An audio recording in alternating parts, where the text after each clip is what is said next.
test or the test to become a judge, women are already outnumbering men. So it's about obviously making the point in a very respectful way. And the second part is usually you cannot fight a battle alone. Ideally, you find other people that think like you. And I can tell you, there are a lot of men that believe that there should be meritocracy for everybody, women and men. So today, whilst 20 years ago, 10 years ago, I told you, there were these clubs where only women speaking about themselves, and that didn't work because then you don't go beyond.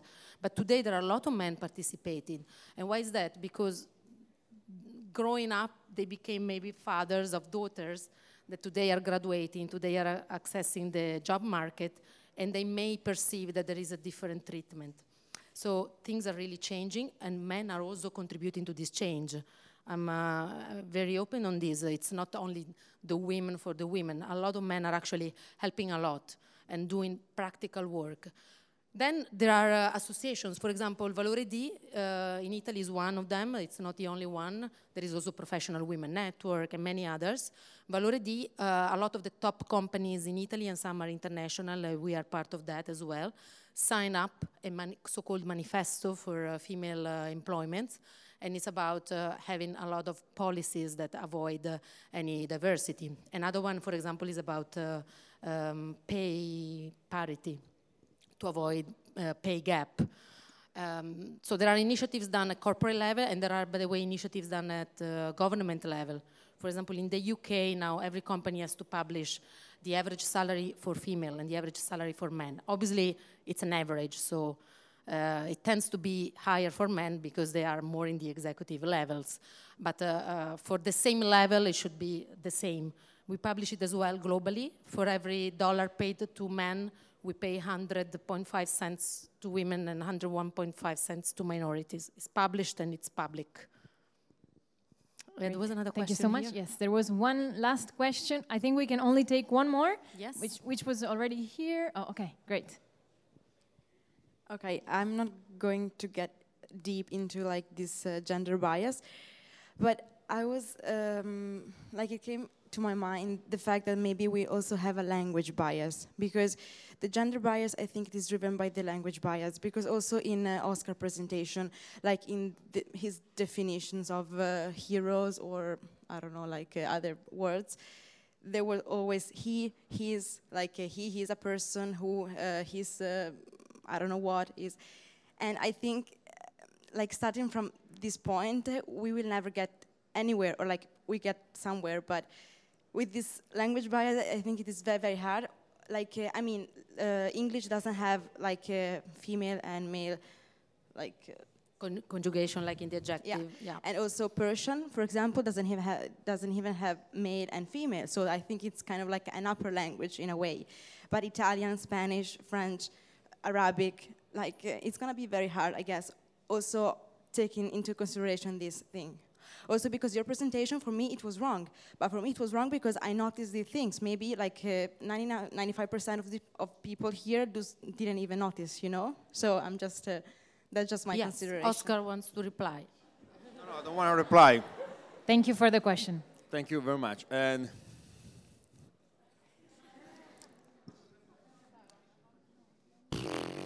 I don't know if to tell you what I'm really thinking. I'm trying to be very politically correct. Did I sound not respectful? That's the point. This is the point. I mean, if you think that just changing a word, you will reshape the world, you are lost. There is a very interesting poet, she's American, Maya Angelou. She used to say, people will forget what you said. People will forget what you did.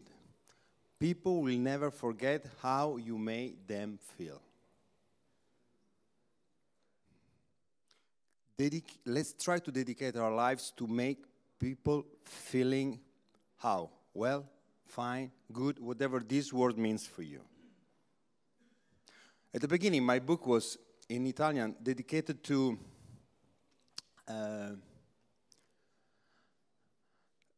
in italiano è dedicato a tutte le persone per bene. Okay? Sorry if I say it in Italian, because in Italian it sounds the difference. And someone told me... Decent. Decent is a good translation. Decent. Ma per bene? Yeah, decent is a good translation. I think like Michelle Obama refers, for example, to Barack Obama is a decent man. And I think per bene is... Yeah, but the fact was, Oscar, if you say per bene, it doesn't work on your perspective, because there's something which is bene for me, which is not bene for someone else. So the dedication became dedicata a tutte le persone per il bene. So il bene, che è un articolo determinativo, indicates whatever good is for everybody. If it's not good for everybody, it's not good. Point. So don't get lost in he, she, we, because there is no he, she, we. There is just only us. Point.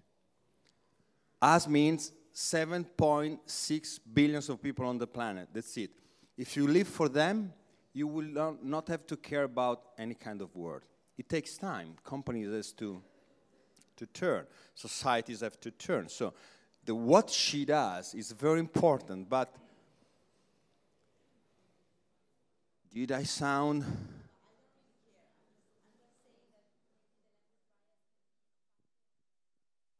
That's a fair point. I think that we need to then become aware. We need to become aware that the language can make a difference, and there are different sensitivities. By the way, I have to thank Oscar, who remained here, because I can tell you, you will see in your career, a lot of people come, they do the first speech, and then they leave. And Oscar stayed. So thank you. Thank you very much. It's not for everybody to do so. I appreciate. Thank you. Giulia, thank you so much. I think we are...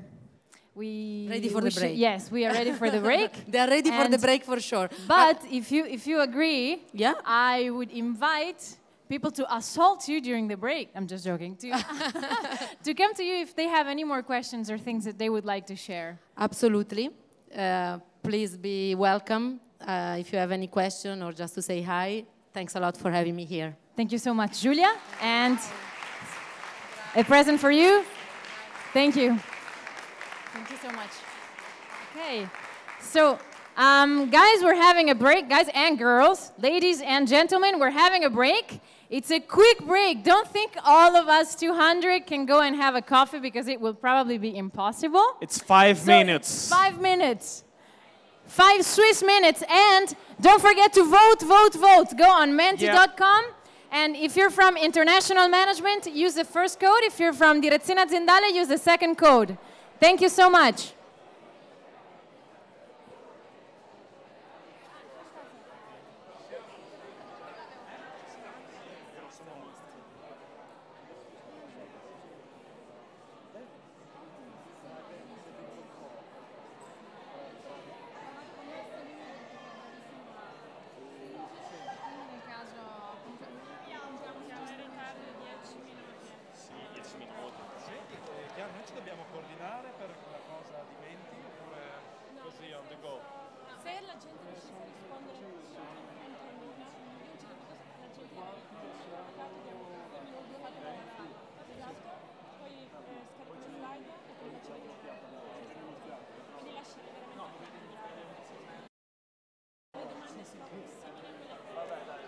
Facciamo di 5 minuti, quindi cerchiamo di essere in ritardo di 10. Ok, dai, facciamo un quarto d'ora. Allora, che lui dice siamo in ritardo di 15, no, di mezz'ora. Però tagliamo... dovete iniziare ai 10.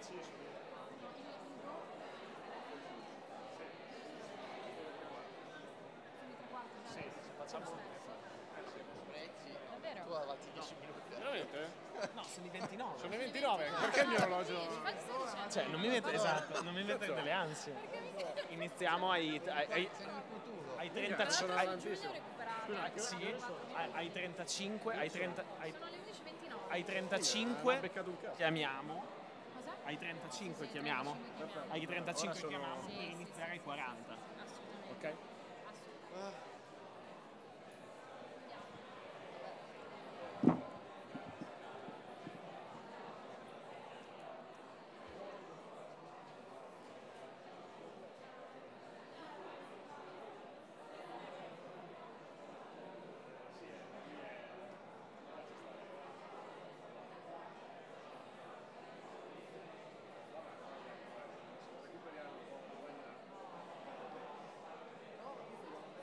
Benvenuto al test audio di Skype.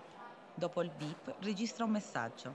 Potrai riascoltare il messaggio al termine della registrazione.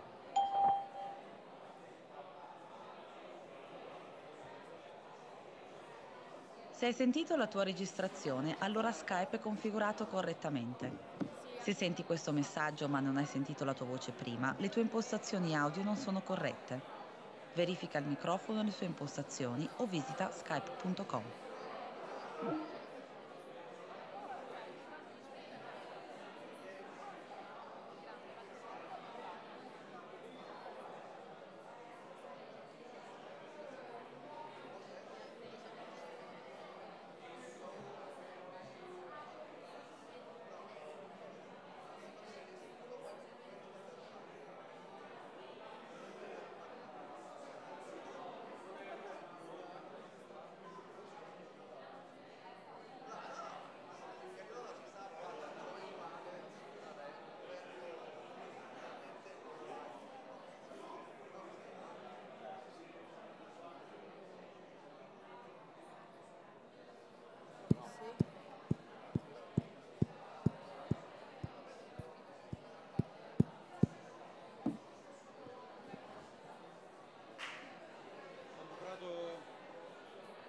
Sì, grazie.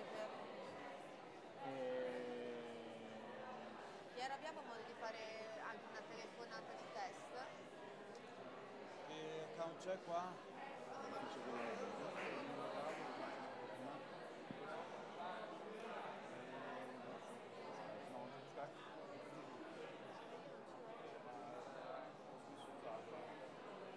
Beh, c'è il test quello... ma non fa il video. Ah già. Vediamo se ce l'ho io Skype, no. Cioè, hai già un account? Se no possiamo scaricarlo anche su computer. Ah, qua c'è il computer, c'è Skype a proposito. Cioè, si apre sempre in mezzo ai coglioni.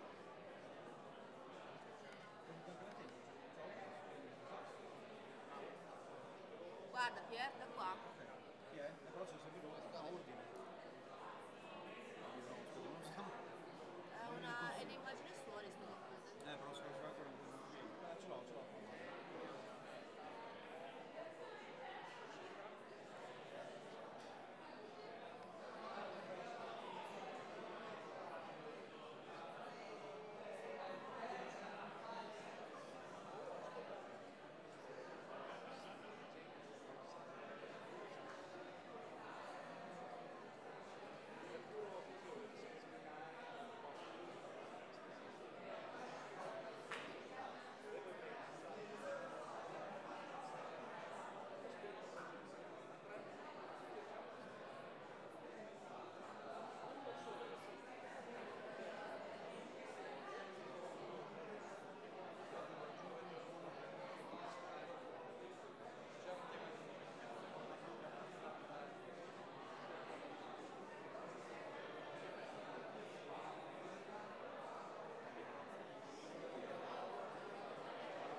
Serve più a noi. Prova. Ok. Prova. E audio? Chiara parla? Prova. No, non mi senti. Ok. Allora, l'audio esce. Ok, bisogna farlo uscire.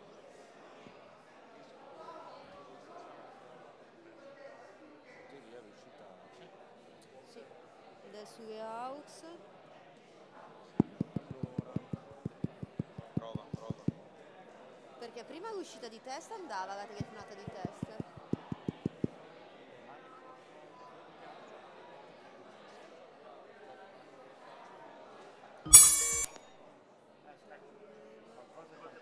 Prova.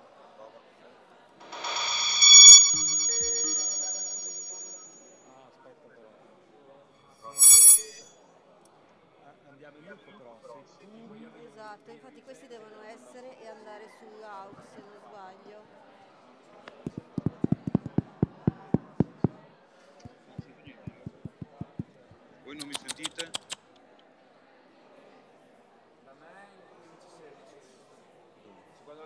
Guys, we are starting.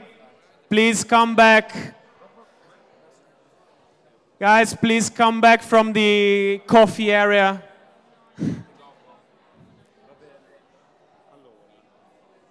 Questo è quello che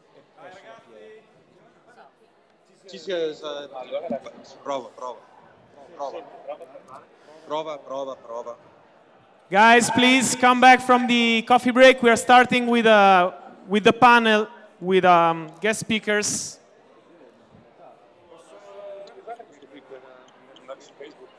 Sì.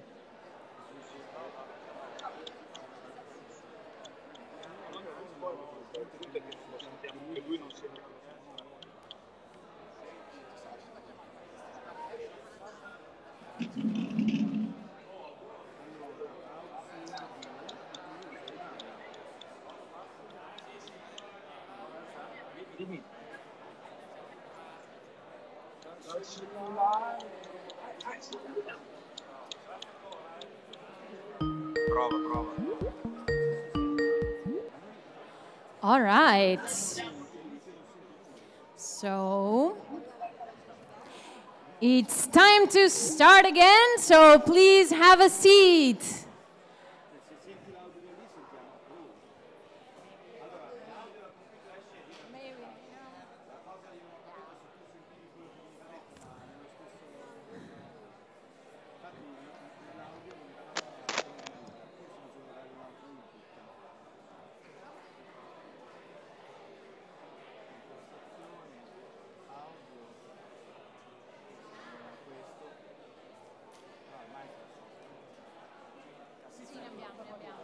Dopo anzi la prepariamo subito. Sì, no, infatti. Ciao. Elena, piacere. Piacere. Sì, abbiamo visto.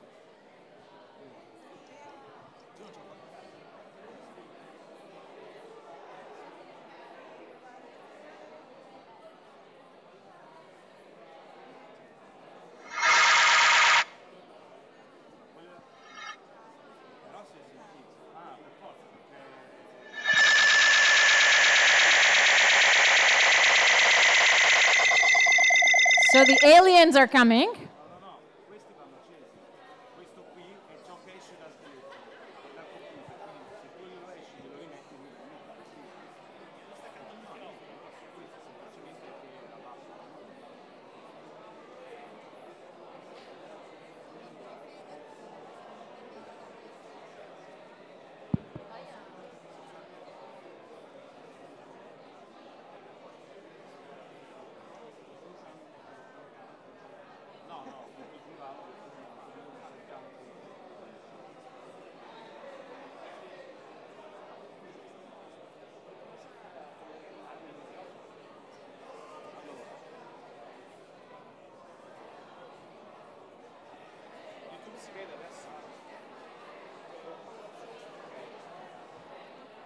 Guys, please. Guys, please. It's time to start.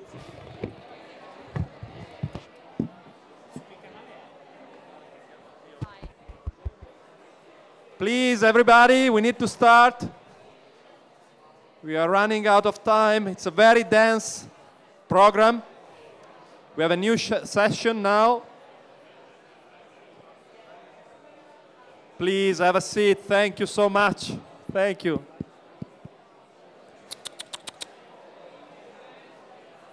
Have a seat, please.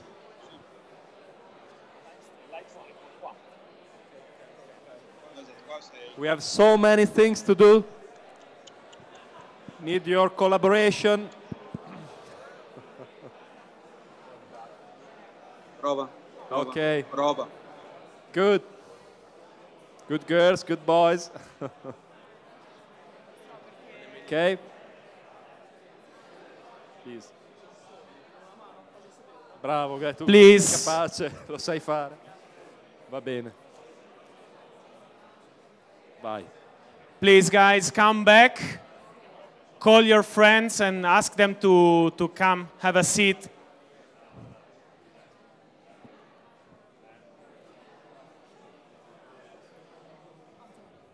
Grazie mille. Sì. qua. Io introduco Francesco e Elisa. Ok, quelle che ricordi che non c'è. Ok, e quindi chi introduce il panel, il fatto della discussione? Ok, io. Ok, dici tu? Cioè, Sì. ok. Sì, però introduci gli ultimi due. Okay, so we are ready to start. Are you guys ready? Did you all have a coffee? No. I saw a very huge line at the bathroom, so I suppose not all of you were able to go to the bathroom. I wasn't. Okay, so now I am very excited to introduce a very interesting panel for today. A panel on key competencies to thrive in today's evolving job market. I think it's a topic that is very interesting for all of us, students and alumni alike. So I would like to introduce Elisa Fagotto, head of Open Job Metis, and she was actually telling me that this is her last official event before she goes on maternity leave, so I would like to welcome her with a warm applause. Thank you. And Francesco Baschieri, who is entrepreneur and founder of Voxnest. So let's please give Francesco a warm applause as well.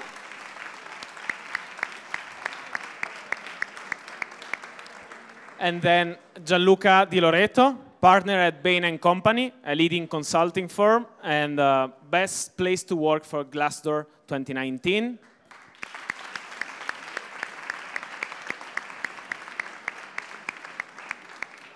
And Professor Lorenzo Massa that will be hosting the panel with questions. Thank you.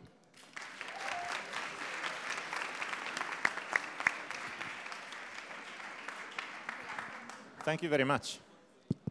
Does that work? Yes. Thank you very much. It's a pleasure for me to be here.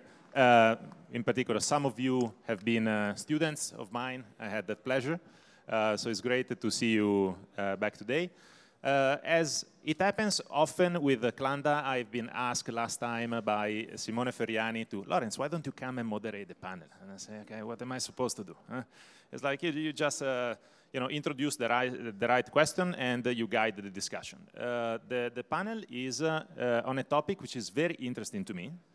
As probably a researcher in strategy and innovation as an educator, I care very much about the extent to which students are ready for the job market. And this is the topic. Okay? The topic of the panel is the skills to thrive in today's ever-changing economy.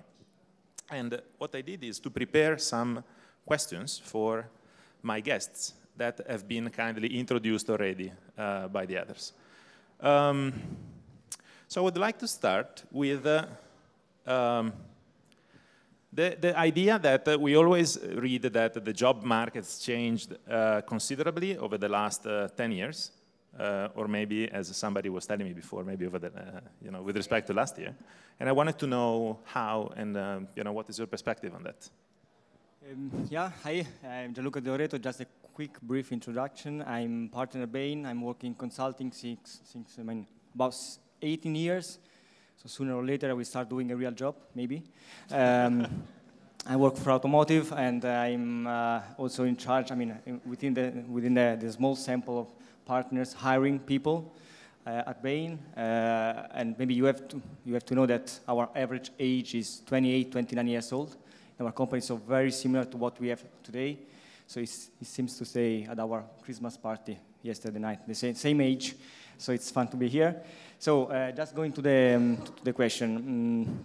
From my perspective, which is both based on hiring for Bain and managing the organizational process for our clients, I would say that the biggest change that I can see compared to when I was approaching the work, When was it? 20 years ago, okay. At least. You look younger. Yeah, it seems, thanks. I don't pay you. It's about 20 years ago.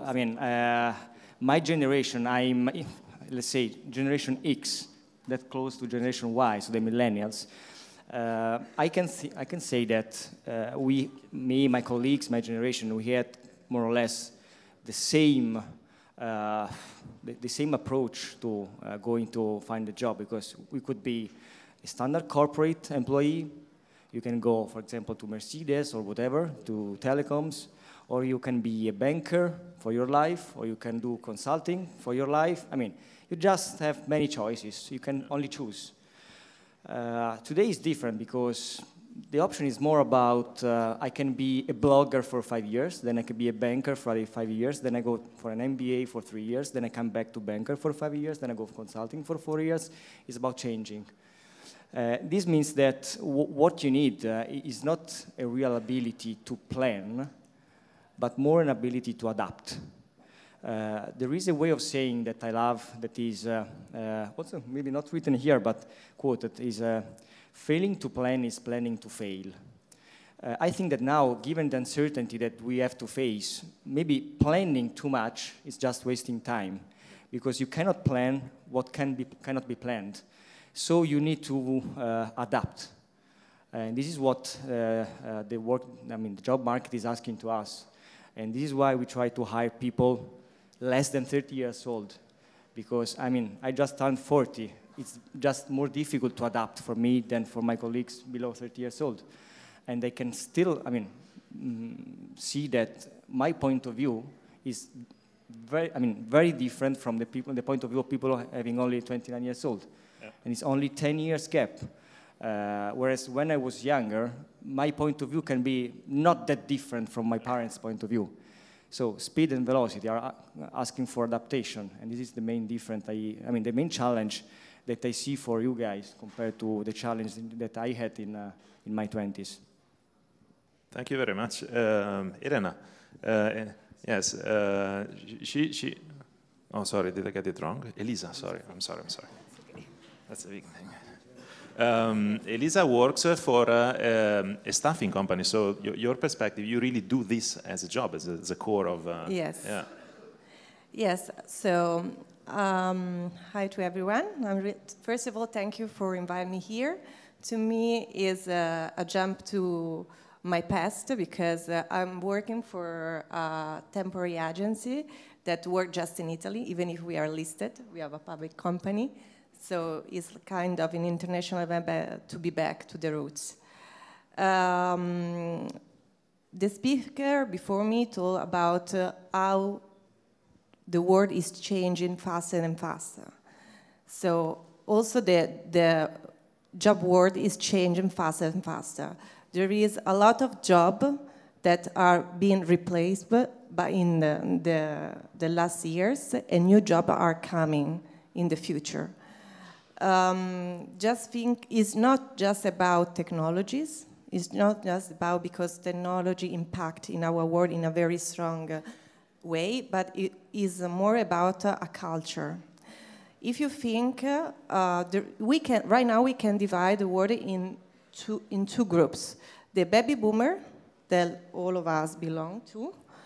There are people who, who grows up with traditional devices, traditional way of looking for a job, traditional works, and the millennials.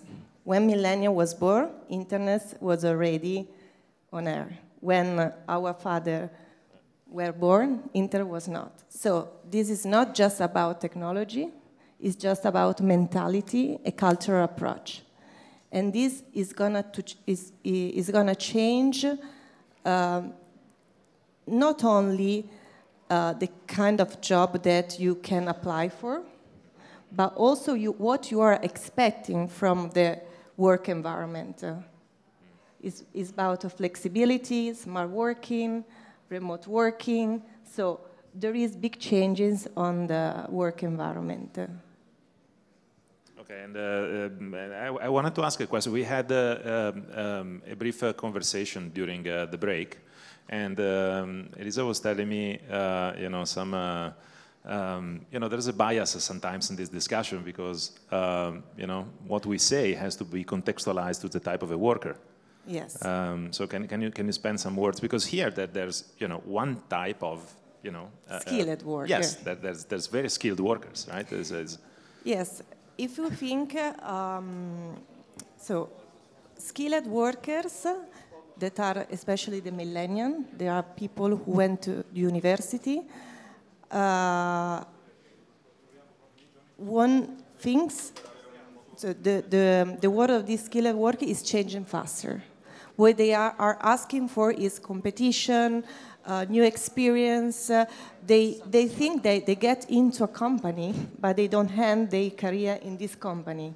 So the fact they are changed from company to company is plus value, because it's a way to grow, it's a way to learn. And what they, for this kind of workers, is not, the work thing is growing, learning, and have a good balance between working life and private life. So the aim are different. Then we have the unskilled worker, that right now are the majority of people, is the manufacturing people, that in which we have to invest on training, because unskilled worker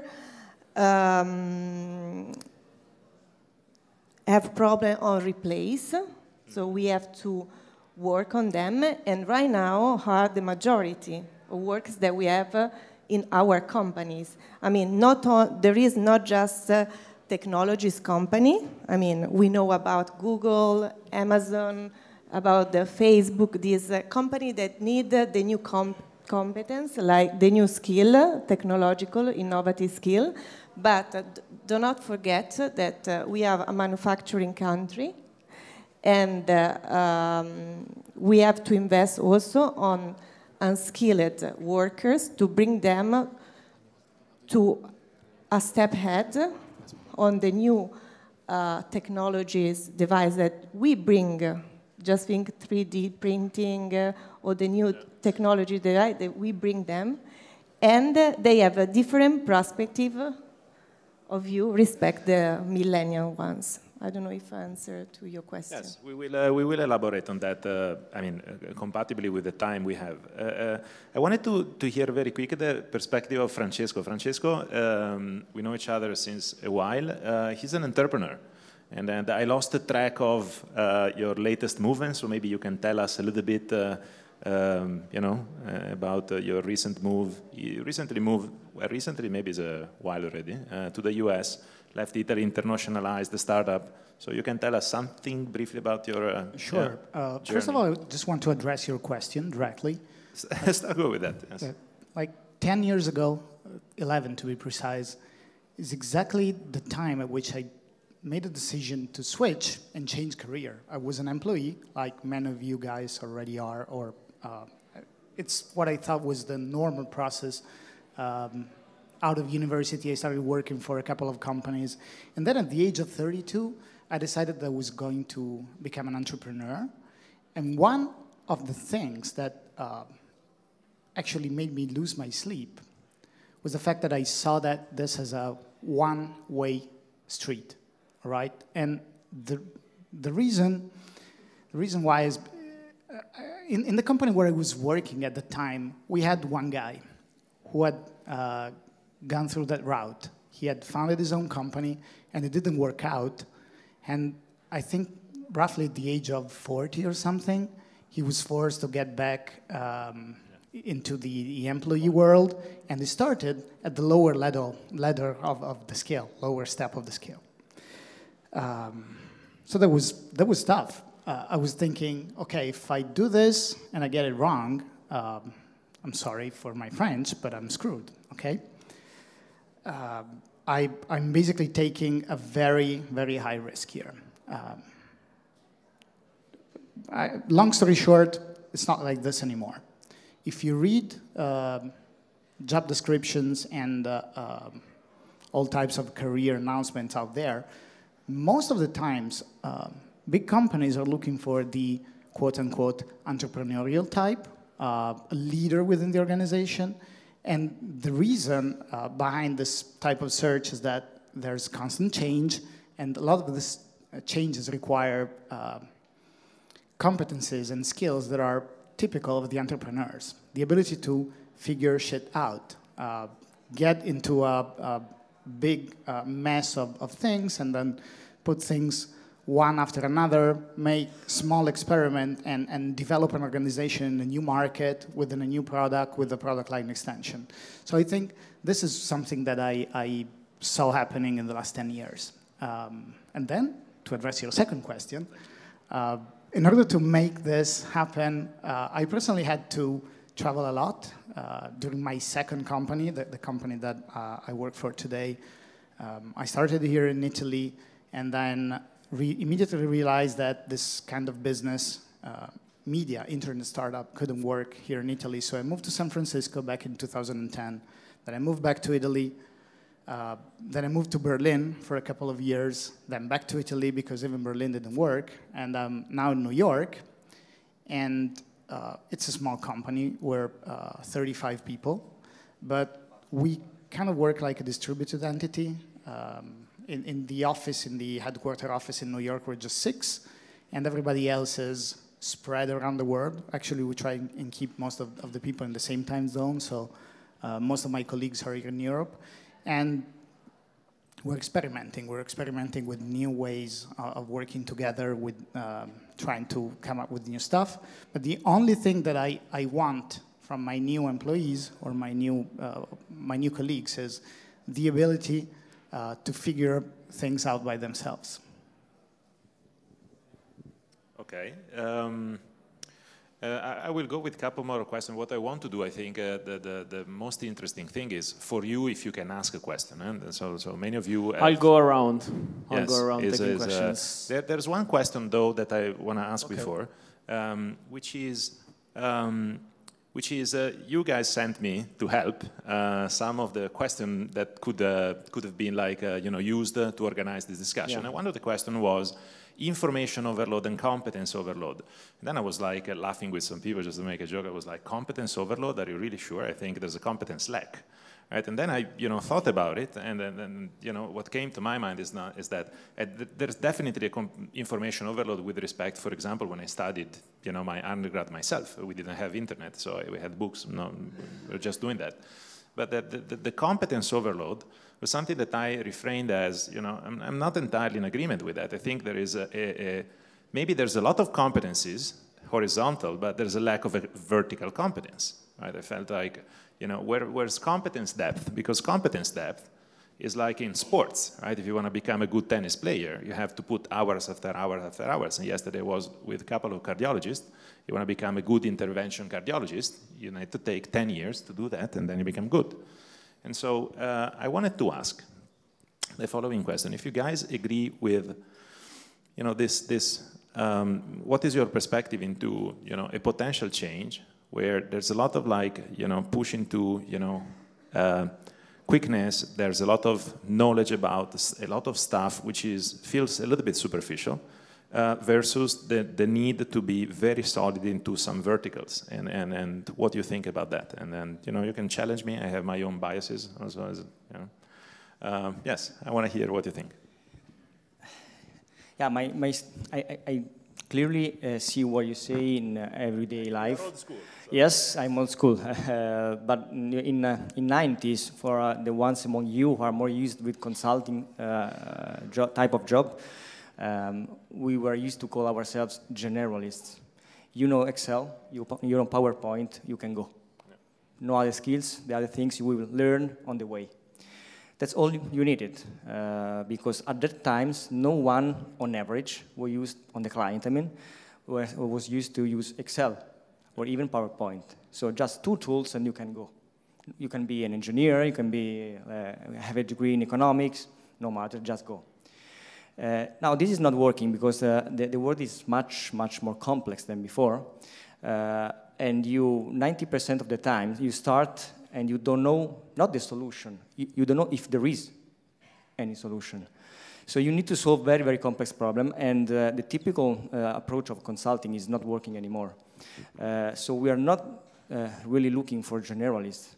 The competence are not that important at the beginning for the young guys, but we are trying to set up a way of working with some deep specialists, some verticals. For example, we are hiring data scientists or industry people, maybe a 50 years old guy who lost his job, but he's still a good guy in I don't know, in technicians, or I don't know, building, construction equipment, whatever, and we implement this kind of skill within our team.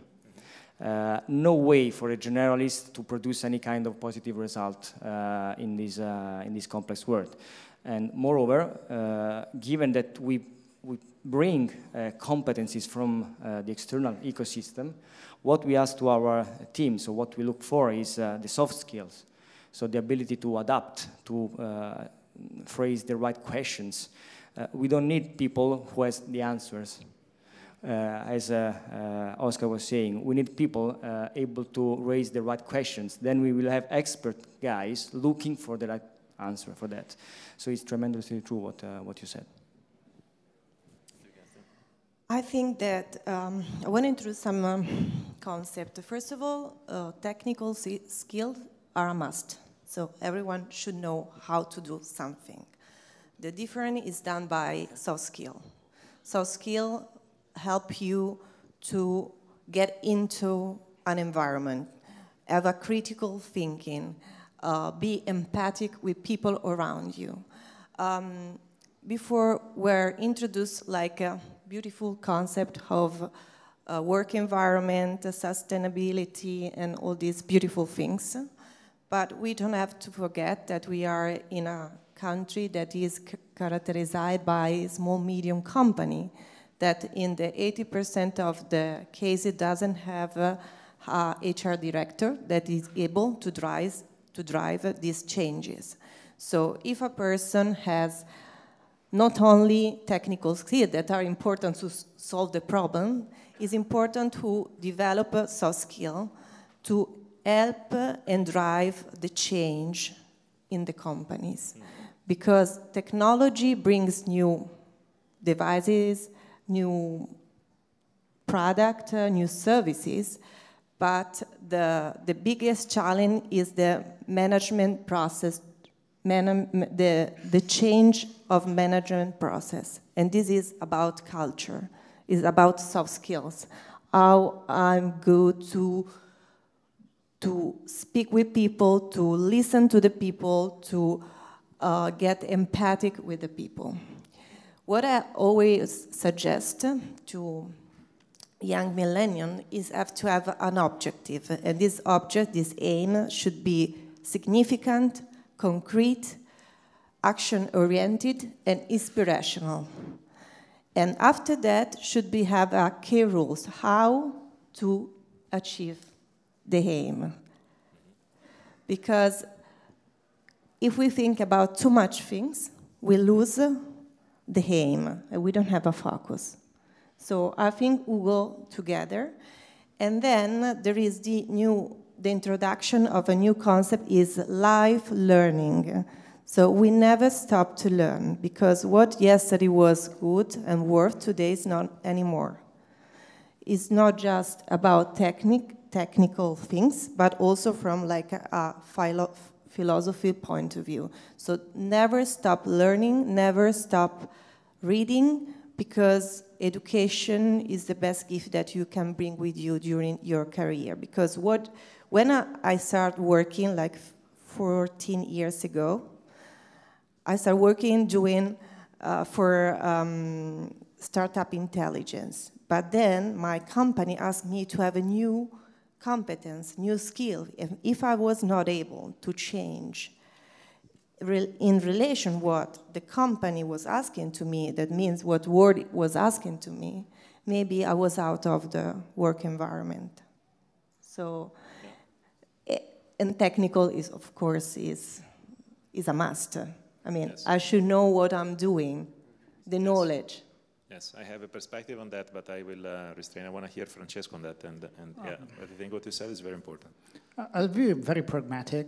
I don't think there's a one-size-fits-all solution here. It really depends on the team for which you're playing. If you think of yourself as I think of myself as the manager of a team, right? So sometimes I need generalists, sometimes I need specialists. It really changes with the age of the company. So as the company gets bigger, then you tend to want more specialists and guys with very deep skills, while in the early stages, having an approach, not necessarily an amount of skills, but an approach which is more generalist might help you thrive. So, because your job is basically to carry on a limited set of experiments and try and find something that's working. So you need to know a little bit of a lot of things. But the more you progress, the more you get your product market fit, the more your company grows, the more you are in need of specialists. So I think both figures have their space in the market. That's very good. That's very good. I think I will refrain from my personal comment. I'd like rather to open the discussion to potential questions in the audience, and I think it's a great opportunity for you. Yeah, any question, guys? And possibly tough questions. And this is a safe environment to ask difficult things. And yeah, you have the legitimacy to do that. Cool. So first, I'll give you my take on this, because I also, we wrote together the questions, and the one about competence overload was intended also we are a generation, probably the most educated generation, and in the US we see a fight for education, because going to an Ivy League university or college is not enough anymore. So we need to identify the skills that are most impactful. I think we need to learn how to adapt to a constantly changing world. And of course, the education and our society cannot adapt so much. But if we start with ourselves and learn how to, let's say, remove the competence that we don't need and focus on the competence that will allow us to have the most impact, then that's key. So on that, then invites my reflection. So my reflection is the following: that in a world where it's very pragmatic and there's a strategy perspective on that, in a world where everybody is getting a college degree, or not everybody, of course, but where more and more people are getting a college degree, and many people are becoming generalists. They know a little bit of accounting, they know a little bit of finance, they know a little bit of this and that, blah blah. They know a little bit of marketing, they know a little bit on how to play on LinkedIn and gets a lot of likes and all these kind of things. Then, in all this world, then you got fundamentally a problem of diluting demand and supply, right? You got a lot of people with similar skills and whatever. And I think that having a vertical into something where you say, I'm really good on that, and really good means I'm better than average on one thing, which is, you have this horizontal competence, but you're good into something, is a way of distinguishing yourself, creating an identity for yourself, which is people look at you and say, hey, this guy understands everything about cost accounting, or whatever it is. I think is a useful thing. It's a question that I pose for myself for, do we really, if I were an entrepreneur, would I really go and hire people to get out of the average school of management, or how would I select the best from the different whatever? So this is my perspective into the thing. That having a focus on something, okay, one thing where I say, I'm better than average on this, then of course life can be tough with you. Maybe it's going to change over the years. And this is my personal perspective. It's not meant to be right or wrong. It's my personal view of the thing. Yes. We have a question here. Thank you for the topic, because my question was about the T-shape. I mean, you said that it's important to have a specialistic competence, but from the point of view, from what we learn also, it's important to have an holistic view. So to know a little bit of everything, maybe not able to work in everything of these fields, but to have this knowledge and then to focus on something. Because otherwise, if you are too much in a competence and you need to move, then it starts to be difficult. Exactly. Yes, and I want to know your opinion about this. Yes, as I said before, have a verticalization on something, technical skill is important, but you have to develop your soft skill, your analytics point of view, your critical thinking, your empathic with the group you are working with, because try to have a cross-thinking, a critical thinking, help you out to find solution. Because it's just a verticalization, maybe you miss the solution. You have to open your mind and figure out how to find the solution that not always is ahead on you. And living a complex world is always more necessary to have this approach to things. It's not just about knowledge, but okay, soft skills are also knowledge. You learn soft skill by doing, learning by doing, like to listen the other, to be curious, to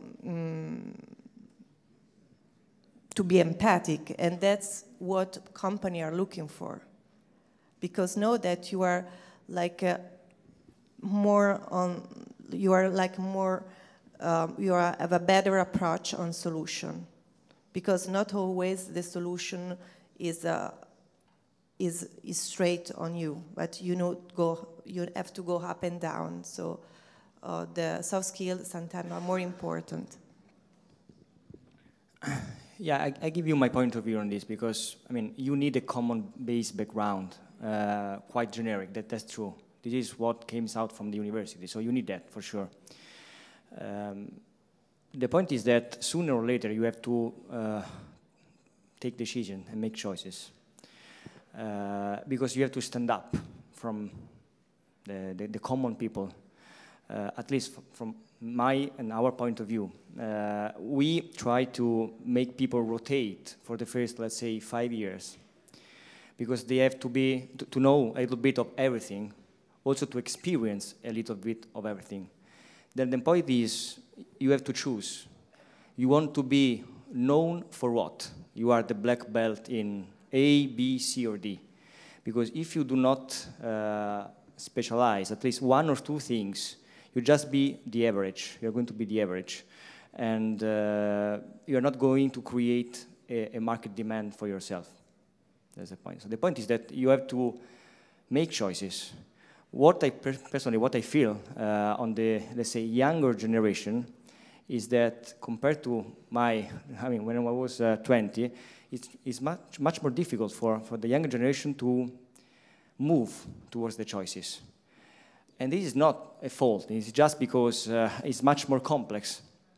But not taking any choice is per se a decision. Someone is going to decide for you. Just about that. And I will not call this specialization, but just define what you are going to be, and you have to decide. Otherwise, someone will decide for you. That's it.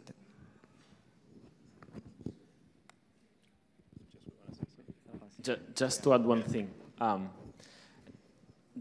Jeff Bezos always identifies and splits the decision into types. It's type 1 decision and type 2 decision. Type 1 decision is a non-reversible decision that you cannot go back. You'll take and you cannot go back, either if you are running a startup, a company, or if you're choosing in your life. And then type 2 decision, it's like walking through a door. You can always go back. So it's also a matter of trying to split the decision in these two types to identify and sometimes taking risks because you know that you can go back, for example, and sometimes you need to evaluate the risk and say, okay, I cannot go back from this, I'll take it, but I know it's a type 1 decision. This is about the difference between risk and uncertainty. Because risk, you know what are the actions or the facts that can have an impact on your life. And then you can size the risk. Uncertainty, you don't know the actions, you don't know the facts. So you just plan to be flexible. This is what, for example, BMW is doing. They created a new production platform just to create, I don't know, a 3 Series car. Can be diesel, hybrid, or electric. You decide at the end of the cycle. Because I cannot really plan what is going to be the incidence of electric cars in 5 years or 10 years from now. So you have to plan to be flexible. It's exactly the same point. Big challenge for the Germans. And for Elon Musk too. Yes. Also Elon Musk is not that sure. So we have another question here. Yes. Hi guys. My question is related to the one that the other person asked before. I was actually wondering, Gianluca partially answered that, but do you have a suggestion for us? I mean, we're all young and starting to work in the job market. What's your gut feeling for choosing a path? I mean, you said that we need to be technically addressed, vertically built. So what would be your advice to us to choose a path rather than another one? It's for me or for the... Okay. Okay. I have it for you. That is, really depends on what is your DNA. Yeah? Let's say that I always, someone in this room is working with me. I try to always force everyone to choose any kind of field and be the best in that field. You can be the average on all the other things, but you have to master at least one thing. I don't care which one, but I need you to become belt on something. Can be a methodology, can be an industry, can be a way of working, can be a specific sector, whatever. That depends on your passion. I cannot tell you what it can be, because the only way for you to master a specific vertical is that you have to be passionate for that. And I can't teach you what is your passion. I can try to provoke you to go out with your passion, but then you have to make the choice. If I made a choice for you, you are going to change in 2 years, maximum. Even less. Yes, work with passion and be addressed on what you are doing, but also be aware that not always you have to make the choice, no one else for you, but not always you can work where you want to be, but you can work to get where you want to go. But don't forget the passion and why you choose to do this way than the other. So be focused on an object, and this should be significant for you, action-oriented, concrete, and inspirational. So also, every day, for example, every day listen who inspire you. So do not forget to dreams that help you to be passionate on what you are doing. Just by 2 cents, what I see that is very scarce in the market is leadership, the ability to step up to some challenges, take risks when there are big stakes involved. And it's not something that you guys learn at school. It might be a soft skill or it might be just DNA, but people who really make the difference in the organization that I see, actually, are not hyper-expert people or the person who knows everything about a very specific topic. Believe it or not, these are sourceable in the market. I can go out and it's just a matter of money and hire the perfect person for that job, technically. What I cannot find easily in the market is the person that will transform an organization, the person who leads other people and makes things happen. So think about that as well. I mean, it's a very different thing, and it's something that you don't learn before you enter an organization. You learn it while you're in the organization, and you learn these dynamics while you're working. So think of your next 4 or 5 years as yet another stage of your learning process, and if you really want to make a difference, try and learn these traits. What is your name? Ciao. I don't want you to lose your sleep during Christmas holidays on making the right choice, because just to comment on what I just told you before, I like to say to my clients, the CEOs, that is much better a properly executed decent strategy rather than a poorly executed ideal strategy. So the point is that you have an advantage compared to me, that you are younger, so you can make mistakes. So the point is not to make the best choice, but to make the first one, try, and then change potentially, and then make the second one. So I see that your generation is really worried about making the best choice. Maybe making the best choice is not the right choice. Just take one and try. And then you see, because the sooner you fail, the sooner you can adapt. That's the point. So don't lose your sleep during Christmas time thinking the right choice. To fail is not a bad thing. You can fail and stand up again and learn from your failure. It's not. I mean, in Italy, in America, it's more common speaking about failure. You know? In Italy, we are worried about this. When somebody fails, it's always a bad thing to explain and whatever. Also, in your career, it's not bad to fail. You can learn from your failure and stand up again and figure out maybe that you are more good on something else, or you like more something else. So don't be worried about this. It's like the concept that you talked before about the entrepreneurial approach of work. Guys, I cannot resist to turn myself into a speaker for a second, because this is I don't like this role that Ferriani gave me. Okay, it's not myself. It's not myself. No, I wanted to touch on this point. I'll tell you what I tell my students, or what I think is, and goes very much into the direction of what I said before. First is, between you graduate and roughly you're 30, you have a license to kill, which is, if you make mistakes, nobody's going to look at you as, oh, this is inappropriate. If I do a mistake, at my age, then people will say, oh, this guy's not good enough if you make mistakes as well. So this is thing number one. Thing number two, and now my students will laugh. You don't have to be a good decision maker, you have to be a damn good quitter. You have to be good in quitting, which is you decide, and then it doesn't work, and then you look inside yourself and you say, this is not good, I quit. Now, my student laughed because over the last years I told myself I was a very good quitter, and I'm not a good quitter anymore, because it gets more difficult as you got a little bit more trapped into things. But it's no problem. You do something and then you quit. The third is, I think, it has to do with becoming yourself. And I'll go a little bit more probably philosophical, but it's damn important. You listen to yourself, and part of the way in which you quit is not rational, it's emotional. You look at your emotion and you say, this is not for me. This is not for me. You say, there is something that maybe at the beginning you don't know, but you have signals.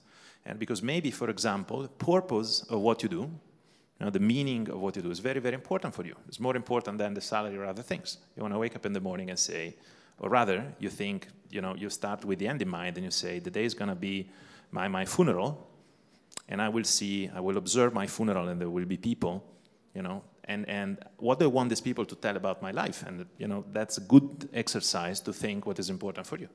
So that's a little bit my perspective into the thing, which is a lot of exercise into learning to lead yourself. And there's a lot of exercise into learning to lead yourself. That's my perspective. Yeah. I'm done, huh? And I could add something, but roughly it is how it is. Any other question? Do you have questions?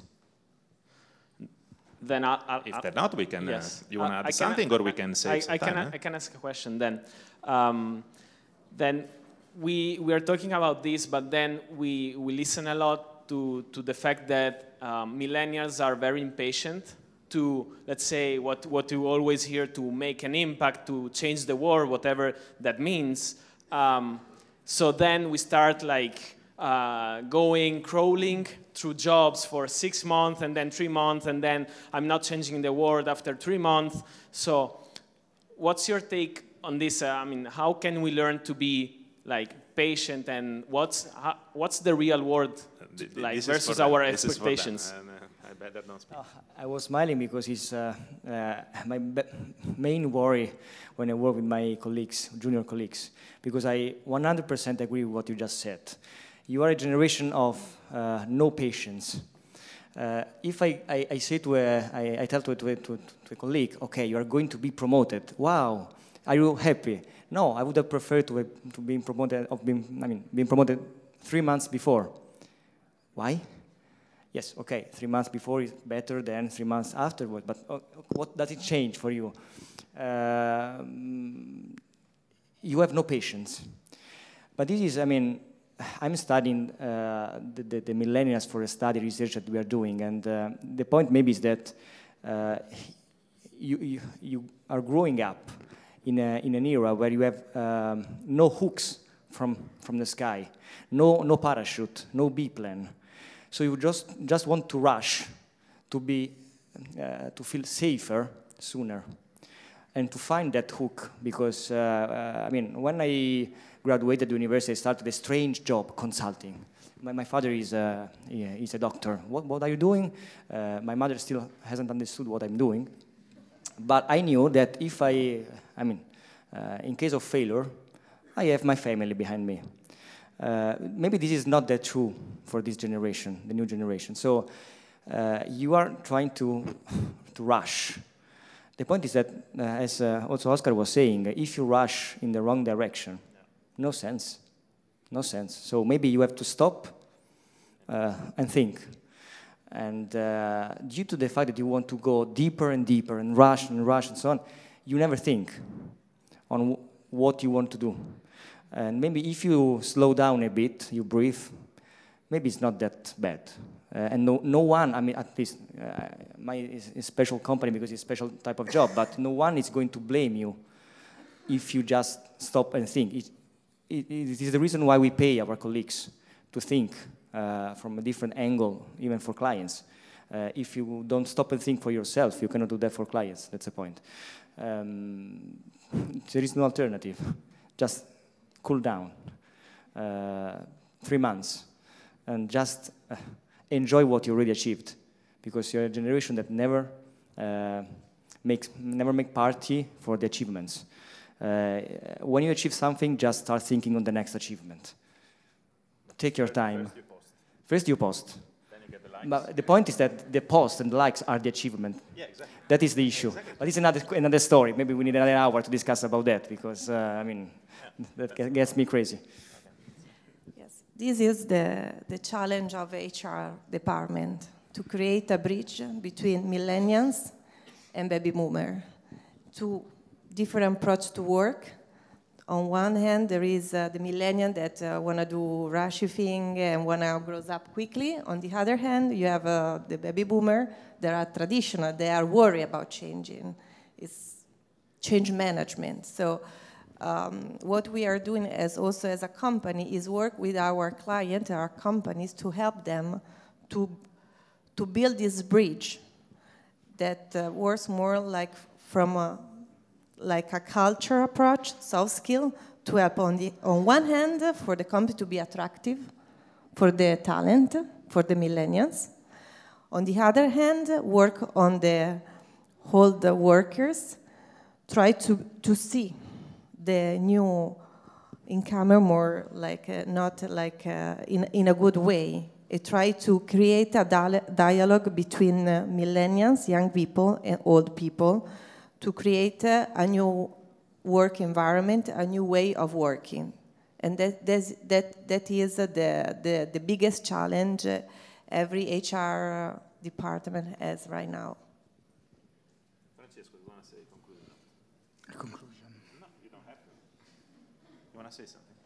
No, I just want to add my 2 cents. I don't have a lot of baby boomers in my company, just one. Most is one, which is not me.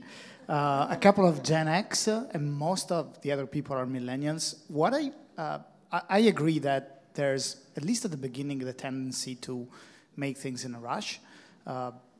My fight with them is that sometimes it's not clear why they're making some decisions. In general, they're not good at explaining something. So to me, it feels like it's more a gut feeling. Oh, we need to do this. We need to jump to this.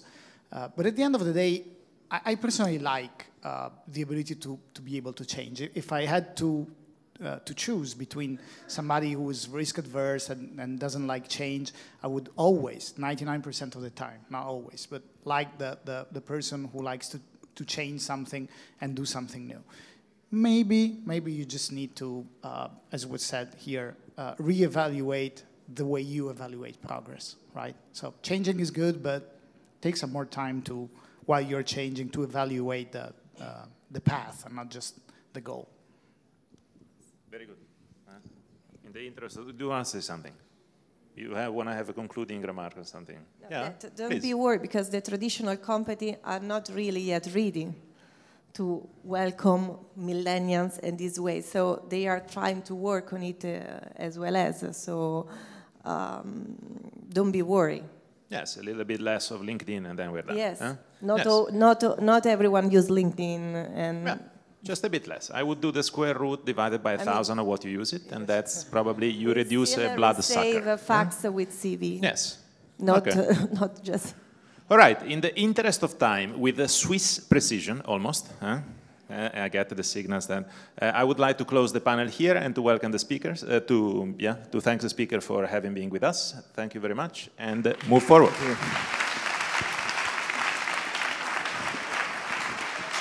Thank you so much to all our wonderful speakers and to Lorenzo.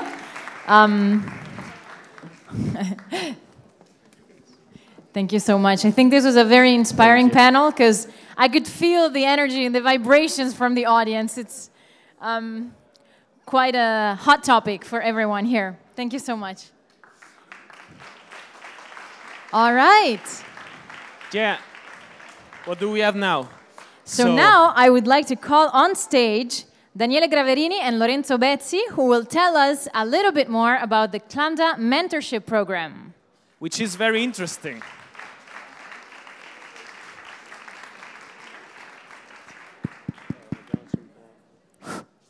Can you hear? Yes. So as soon as we have the right slides, which is not this one, first of all, it's awesome to be here in front of you all, and a little bit overwhelming too. So we clap our hands a lot today. Can we please start this by clapping your hands for yourself? Because we're going to talk about you here.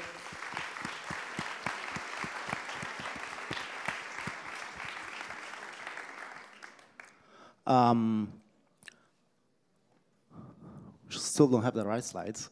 Not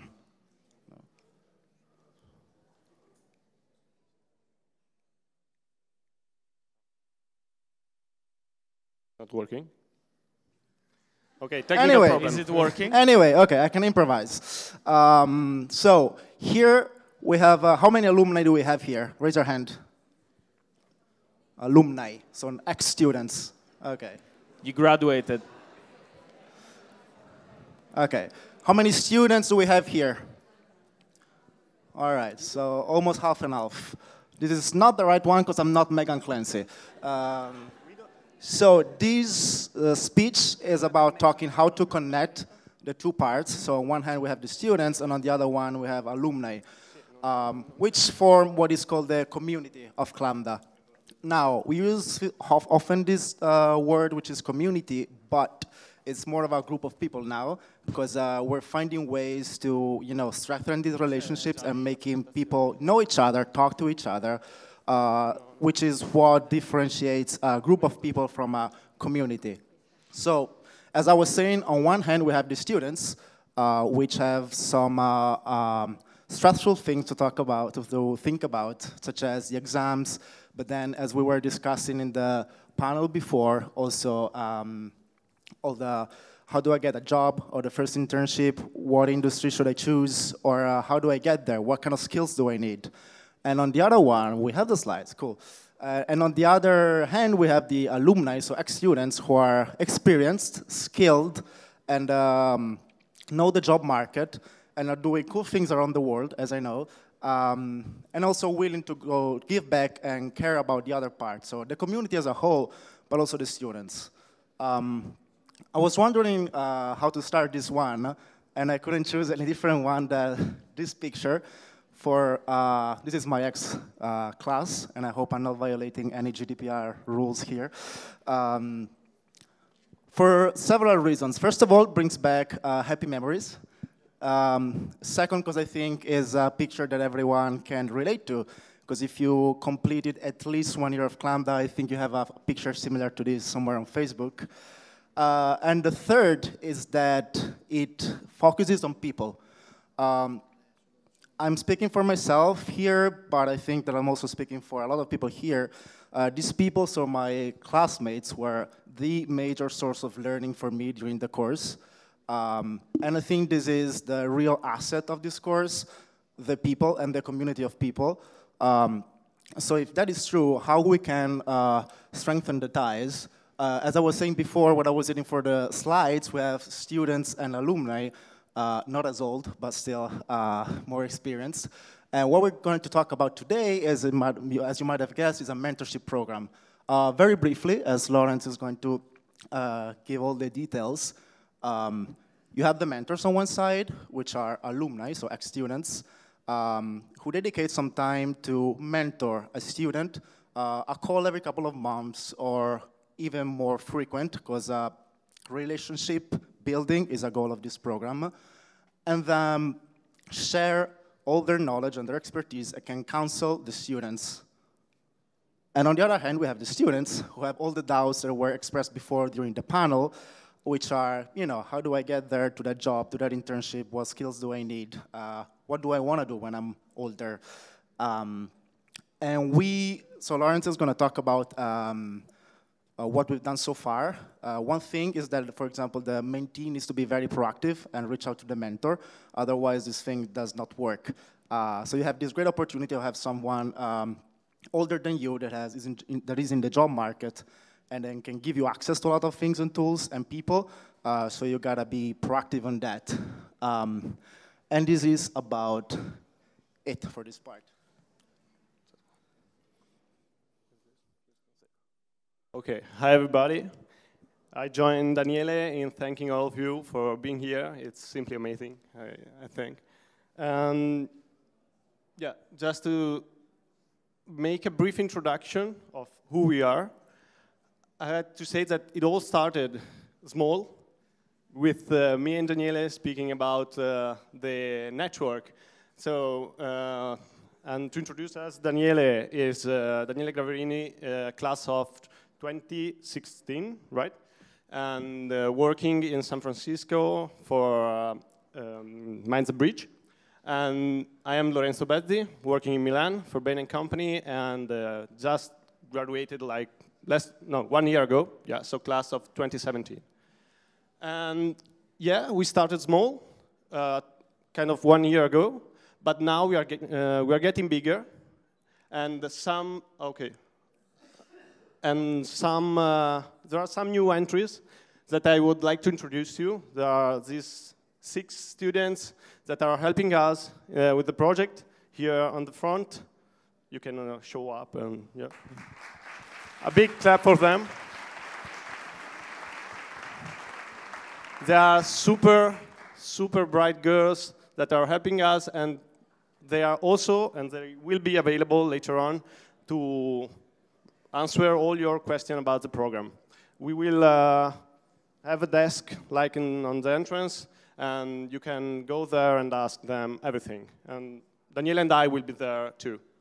So, but to start with, talking about the mentorship program, I have to say that this is not the first time that someone talks about the mentorship program here in this room, actually.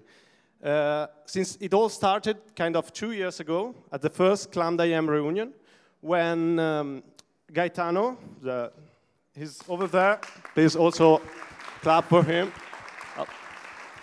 And Gaetano started this all 2 years ago, so he planted, we can say, the first seeds of the program. And I and Daniele, 1 year ago, took the program, trying to develop it and make it grow. So the first, I would say, ignition was in January 18. And when we were thinking about the assets of ClamDA, as Daniele said, were the students from one side and the alumni from the other. And so that we thought about a way to connect them, and we thought about creating a great ClamDIEM network by leveraging on this mentorship program. So before going on, I have to thank also Simone and Cristina. Without them, it wouldn't have been possible doing that. So Cristina, also clap for Cristina and for Simone.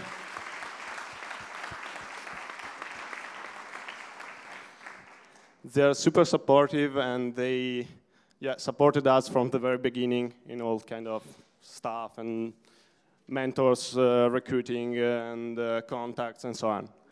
So going on with the mentors recruiting, we have to say that we already had a quite good mentor base, thanks to Gaetano, but we increased it, contacting new mentors, and now we have about 40 mentors all over the world, working for top companies, like, for example, we have in Seattle, working in Amazon, San Francisco, Chicago, then all over Europe, I would say, Madrid and Amazon, in LinkedIn, in Google, Bain, and so on. Really top companies in top position worldwide. And so after reaching all these mentors and asking mentees to join the program, we consequently had to make the matching. So match each mentee to one mentor. And we did it by asking them to fill out a survey, focusing on some core information, like, as you can see, professional preferences, personal interest in academic careers, to obtain the best possible fit between the mentor and the mentee in order for them to exploit it at their best. So after doing the matching, we launched a pilot project of about 8 months, if I'm right. So the mentor and mentee started talking and contacting each other, and this program lasted till this December. And so in December, we asked them to fill out another survey to understand what could be improved and if the program was nice and if they were satisfied with it. And these are the results. So as you can see, well, we are quite satisfied with the results. It seems that the program was, both mentor and mentee like the program. However, okay, that's another thing. We also asked them to give us some feedback. So talk about why they liked it or why not. And so both mentor and mentees said that this is really nice to create and really useful to create a network and to allow mentee to talk with people that went through their same path. And yeah, it's working. Okay, and most of all mentees said that the program helped them to broaden the network. It was inspiring and motivating and created a sort of legacy. So this idea of the network that we were talking about before. So this is really important for us. Create a global ClamDIM network, and hopefully after today, not only ClamDIM, but also Lambda network. However, as I was saying, we didn't investigate only good things, but also some room for improvement. Since it was a pilot, we did it to understand possible ways to improve the program, and we identified 2 main things that could be done better. For example, the matching. Indeed, from the next wave, we thought about giving mentees the possibility to indicate some mentors for their matching. Of course, not all requests can be satisfied because your mentee are a lot and mentors cannot follow all of them at once. But we will try to do our best to satisfy all the mentees. And from the other side, from the network opportunities, we realized that, that the program gave the possibility only to match one mentee with one mentor. And there were some difficulties for mentees and for mentors too, to contact all the other students and alumni within the network. So from the next year, we are working on creating a common platform, kind of Slack platform, to give the possibility to everybody to reach out everyone else in the network for job opportunities, for just mentoring, for everything, kind of.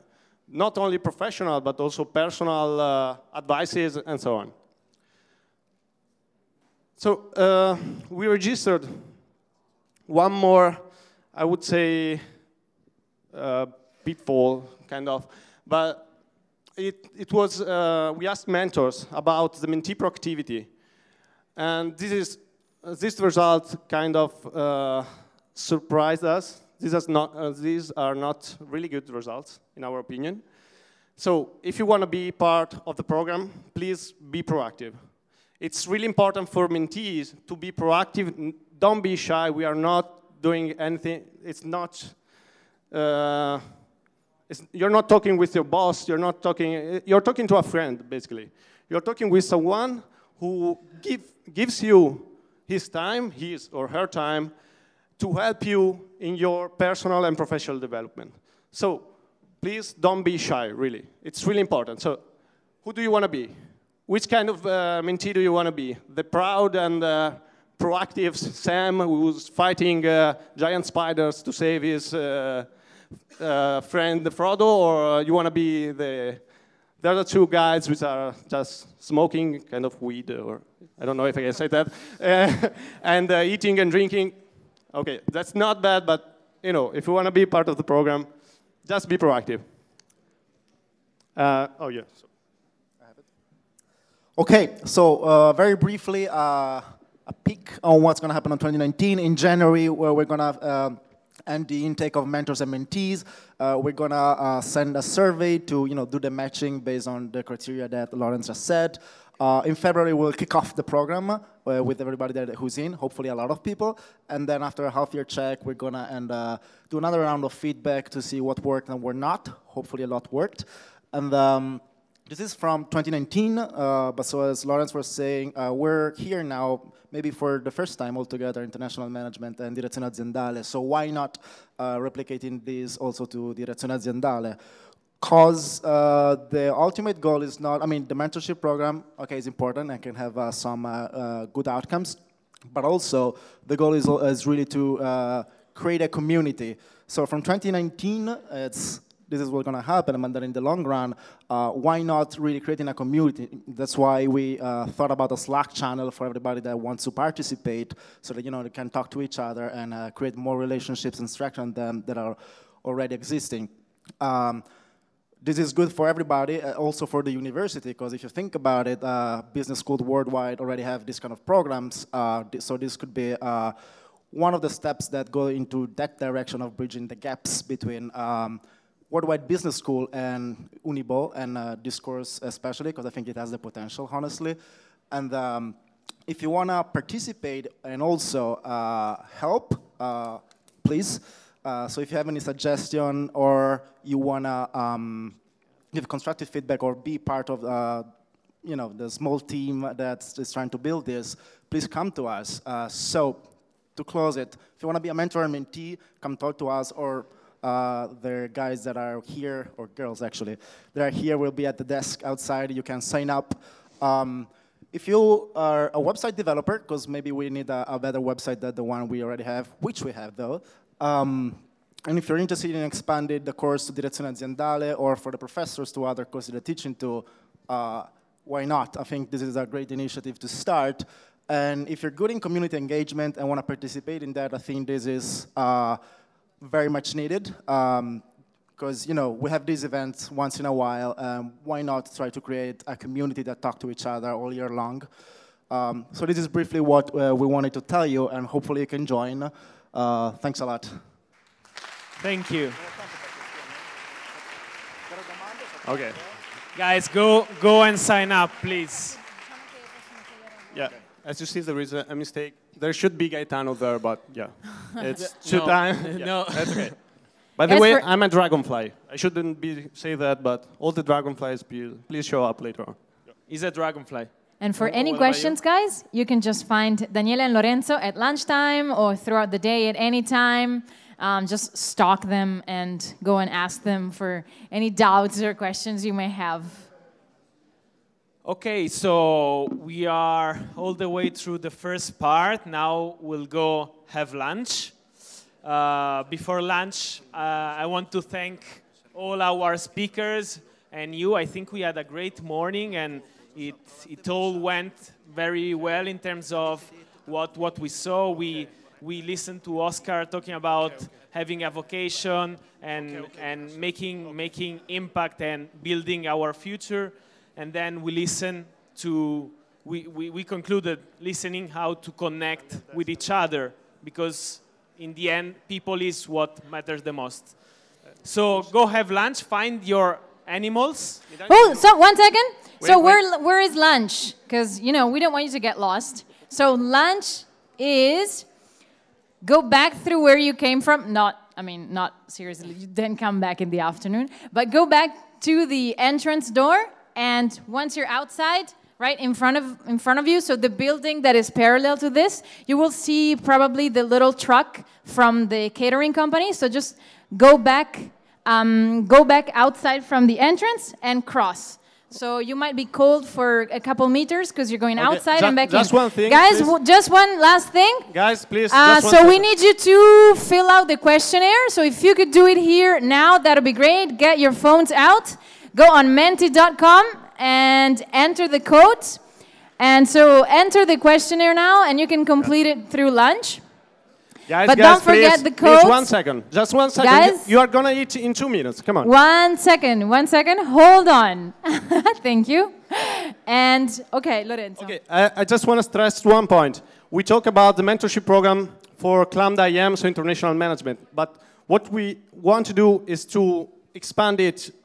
We said it, but we want to stress it again. We want to expand it also to the Italian one. So if someone from the Italian course, so Lambda Direzione Aziendale, is interested in working with us for creating the mentorship program in Direzione Aziendale, please come talk to us, and we would really appreciate that. Thank you. Okay, so questionnaire again. And we'll be back. Fill out. And now, we'll for the second part, Direzione Aziendale students or alumni will stay in the hall where we're having lunch. And international management alumni and students will be back here by 2 o'clock, sharp, Swiss time. And we will start the afternoon with alumni stories. Yeah. So enjoy your lunch and meet a lot of people. Yes, and go find your fellow animals. Yes.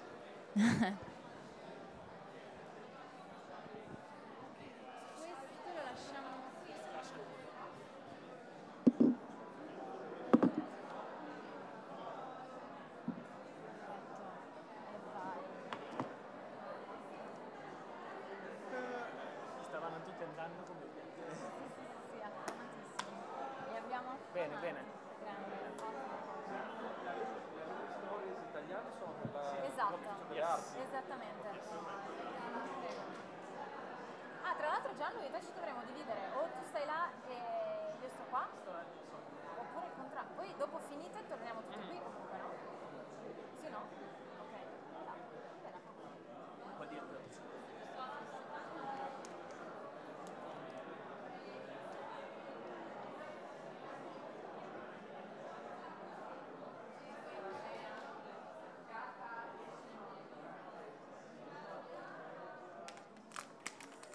questa la lascio qua. Possiamo chiedere un piacere se ci fate una foto?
Sei tu prima che sei andato avanti con le slide? Sì, ho fatto io una prova. Ok.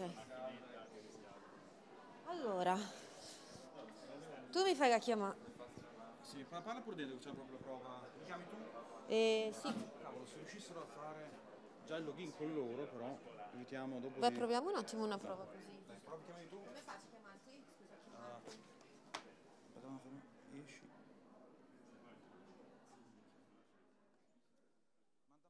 Manda fuori quello segnale anche, così già provi tutto. Sì, basta che faccio così col rosso?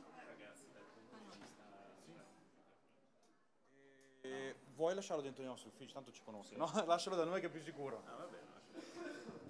Poi Non si sa. Prova. Come faccio?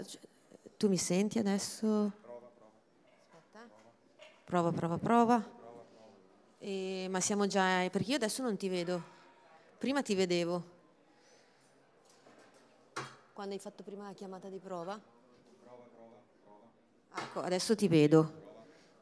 Però non ti sento uscire. Prova, check, infatti non esco. Prova. Vediamo intanto se arriva, scusa, adesso prova, stacco qua. Prova. Quindi arriva, prova. Ok. Ma rimani qua. Rimane qua. Perché siamo giù con questi, ok, vai. Prova, check. Prova. Prova. Ok, vediamo se io sento te. Mi senti? Mi senti, Pier? No. Ora non mi senti? Prova e dovresti però sentirmi perché io sto uscendo sia dall'impianto che dall'aux. Prova. Tu mi senti? Mi senti? È che prima aveva fatto le prove. Ritorniamo nella schermata. Guarda, la zona più tranquilla potrebbe essere giù al bar. Qua dobbiamo fare le prove per lo Skype, quindi un po'... Prova. Strano questa cosa perché il microfono si vede entrare. No, cercavo il cestino perché non volevo lasciare cose in giro. Qui non ce n'è uno, vabbè. Forse là di fianco, guarda, là della colonna.